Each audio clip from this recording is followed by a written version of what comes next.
இப்போ நான் வந்து ஒரு மூலிகை மோர் கொண்டு வந்திருக்கேன். அந்த மூலிகையில் வந்து கம்பு மாவு போட்டு, அப்புறம் வந்து அதில் மூலிகை வெத்தலை, கற்பூரவள்ளி, துளசி, அது வெள்ளரிக்காய், மிளகு, ஜீரகம், தயிர் எல்லாத்தையும் போட்டு அடித்து வடிகட்டி கம்பு கூழில் கலந்து குடித்தா உடம்பு ரொம்ப புத்துணர்ச்சியாகவும் எனர்ஜியாகவும் இருக்கும். இந்த கோடைக்கு மிக சிறந்த மருந்து.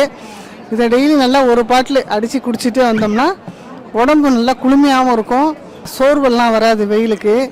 அது சம்மருக்கு அதேமாரி போட்டு குடித்தா ரொம்ப ரொம்ப நல்லது. அப்புறம் மாங்காய் பச்சடி பண்ணியிருக்கேன். அதுக்கப்புறம் சாமை தேங்காய் பால் பிரியாணி பண்ணியிருக்கேன். அது நம்ம பிரியாணி பண்ணுற மாதிரி தான். எல்லாத்தையும் போட்டுட்டு அரிசிக்கு பதில் சாமையை போட்டு பண்ணணும். இது ரொம்ப ரொம்ப ரொம்ப நல்லது. இது ஒரு நாளைக்கு ஒரு வேளை சாப்பிட்டாலே போதும். பசியே ரொம்ப எடுக்காது. நல்லா பாடி நல்லா கூலாக வச்சுக்கும். இது ரொம்ப எனர்ஜி உள்ளது. ரொம்ப வெயிட்டும் போடாது. ரொம்ப ரொம்ப ரொம்ப நல்லது இது.